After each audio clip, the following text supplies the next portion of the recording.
did not play last night. Their game postponed because the Rockets did not have enough available players due to COVID concerns. James Harden was one of those after he was seen at a club earlier this week with no mask. And for more, let us go right to the story. Here's Adrian Wojnarowski. Woj, what is next now for Houston under these circumstances?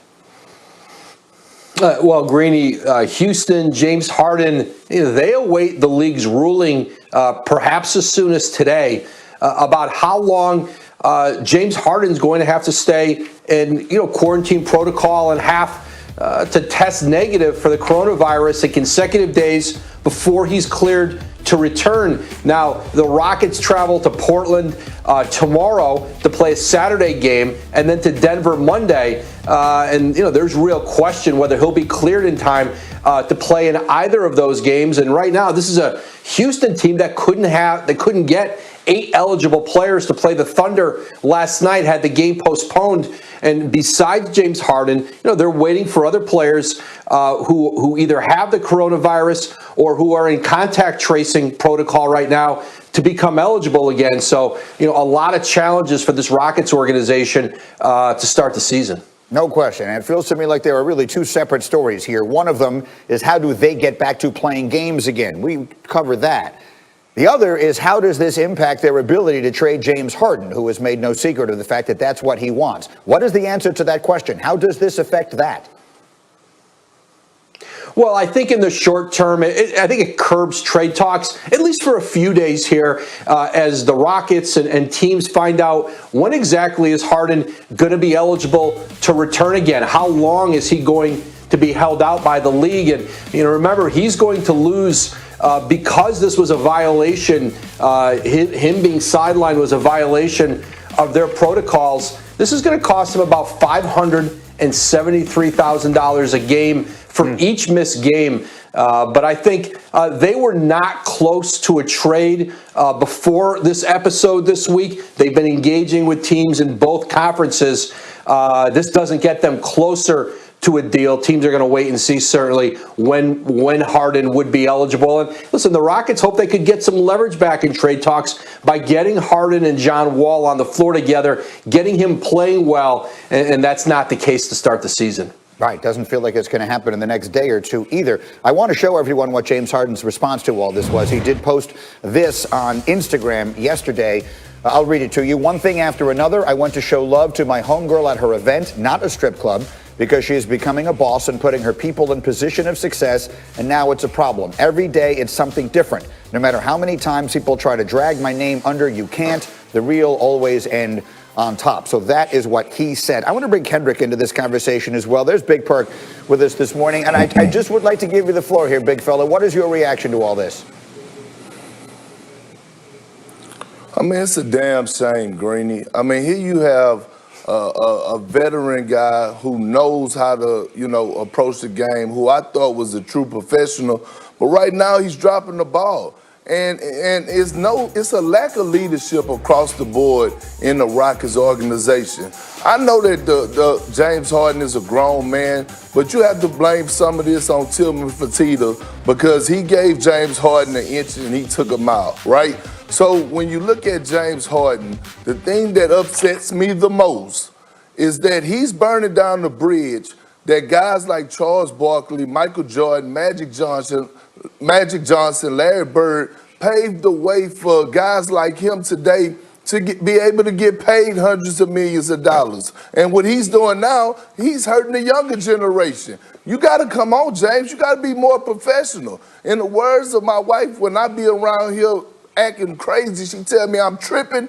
You're tripping. You're tripping. Period, Greeny. Could I ask you quickly, Kendrick? Because we know that, among other things, the man is a walking 30-point triple-double, and we assume he remains that. But the way he's handled his return this year, the shape that he appears to be in, and now this situation, if you're another team right now, Kendrick Perkins, does this impact how badly you want to bring him in a trade?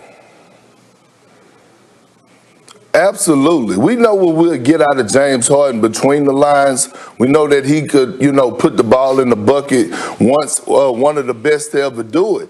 But a lot of GMs right now, Greeny, are scared to trade for James Harden because of his off-the-court activities or festivities, should I say. And they don't want him to come in and be around their young guys and teach them bad habits. Like, you have to be more professional. So right now, a lot of GMs are turned off by the way that James Harden is acting. All right, we will talk more about And no, this as Greeny, we go. I wouldn't trade for him. Well, okay, wouldn't trade for him. That's it. We'll talk more about this as we go. There was a great game last night we'll get back to, and Woj will come back to you as well as we continue, guys. A triple-double in his debut. Big play, Jimmy. Jimmy goes! Will it count? Run, buddy, run! Jason Tatum puts Boston on top.